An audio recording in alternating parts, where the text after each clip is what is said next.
Happy Friday, Made Early. It is Return to School Eve. We're really excited to be gearing up to get the students back on site physically. Lots of preparation has been completed and we're ready to open those gates up and welcome them back into school.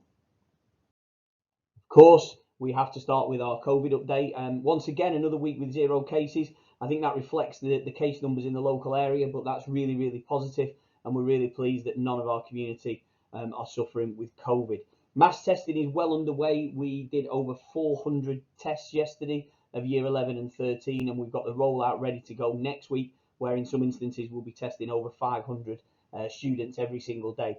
Really, really good outcome yesterday. The students were absolutely superb in both their behaviour and the way they went about the testing. Obviously, I encourage everyone to be tested, and it's another safety barrier in terms of the return to school and trying to pick up anyone who may be asymptomatic and thus potentially infectious. The consent form is still open. I've kept that open, and obviously we're testing next week, and further information is in this PowerPoint. Lots of information that's been sent out this week with regards to returning to school. I'm pleased to announce that our risk assessment has been approved by the Trust Board and is now on our school website under the About Us and our COVID response. Please do take the time to read that. It's quite a substantial document, but it has all of the measures that we're putting in place to allow the students to return safely. In addition, you can see there I've put a handy table together for when live lessons will be taught up to, and then on their testing date, what date that will be, and you'll be receiving a personalised email to specific year groups about the time slots that students are expected in on that day.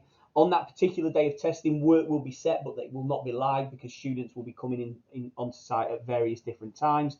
And then in the final column, you'll see in the blue table there is the exact return date for physical lessons. So we can see that, for example, years 7 are returning on Friday the 12th of March for physical lessons, year 8 Thursday the 11th of March, year 9 Thursday the 11th of March, year 10 Wednesday the 10th of March, year 11 Tuesday the 9th of March, year 12 Wednesday the 10th of March, and year 13 Tuesday the 9th of March. A reminder that Monday is inset day and therefore no work will be set on that day.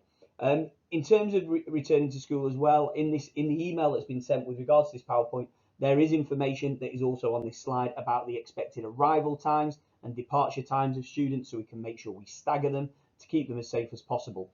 Whilst your child is learning remotely next week, they will still be following their remote timetable, which is the 50-minute lessons with greater breaks, just to make sure they have some time away from the screen, and that's also on there. Obviously, once they return to school, they will then be following our normal school timetable. So whilst they're remote, they follow the remote timetable, and when they're in school, they will follow the school timetable. Please do take your time to read through that table. That gives absolute clarification on when they're being tested and when they return to school. I know this lockdown's been tough for everyone, and our students are no exception to that. On this slide, you'll see lots of information about various different elements of help and support that we can provide, or that other organisations can provide as well. Ultimately, if you're concerned about your child's mental health or well-being, please get in touch with their tutor, their head of year, or Mrs. Badai, and we will make sure we support them every step of their way on the return to school. Really pleased to announce this week as well that we've achieved the Quality Mark Secondary Award for our work in English and Maths.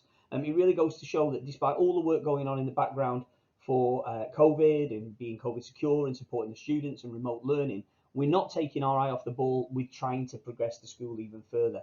And this really demonstrates that and shows that we're trying to do the very best for our students, particularly in these two core subjects in this instance. And I'd like to thank English and Maths departments and Mrs. Morgan, who led on achieving this award. And I hope this reassures you that we will continually strive to be the very best that we can for your children. Yesterday was World Book Day, and there was lots of information on our social media channels about what books teachers were reading and what books students were reading. We've also launched a competition, and I can't wait to see the entries, which is to redesign a cover of a book. I'm looking forward to judging that. And in addition, all students are entitled to a £1 book token. If you wish to claim this, please see the World Book Day letter on the whole school letters section on our website. Today, our students in Year 7 and 8 had a fantastic opportunity to go on a virtual world tour thanks to Millfield School. There was an opportunity to visit Australia, Iceland, Japan and Italy and find out lots of information about their culture, about their history, about the food, many other elements. For example, Japan talked about the Olympics that are upcoming, and there was an Olympian that actually spoke to the students. I've had fantastic feedback so far, really built in some cultural capital for the students, and I'm really pleased we could offer this opportunity. I'd also like to thank Millfield School for providing this to our students. Week 6 of the PE Wellbeing Activity this week, I've been busting some moves, as the activity was either to do 60 minutes of dance or 60 minutes of yoga. There is still time to upload your evidence to Google Classroom. Thank you to the PE department for putting this on each week.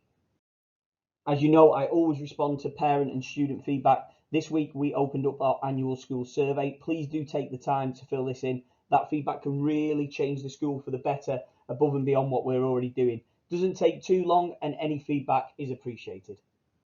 And that completes the update for this week. Next week we have the students coming back into school. We cannot wait. Please keep an eye out for the email with regards to testing, and we will see them all physically at some point next week. Take care, everyone. Have a great weekend.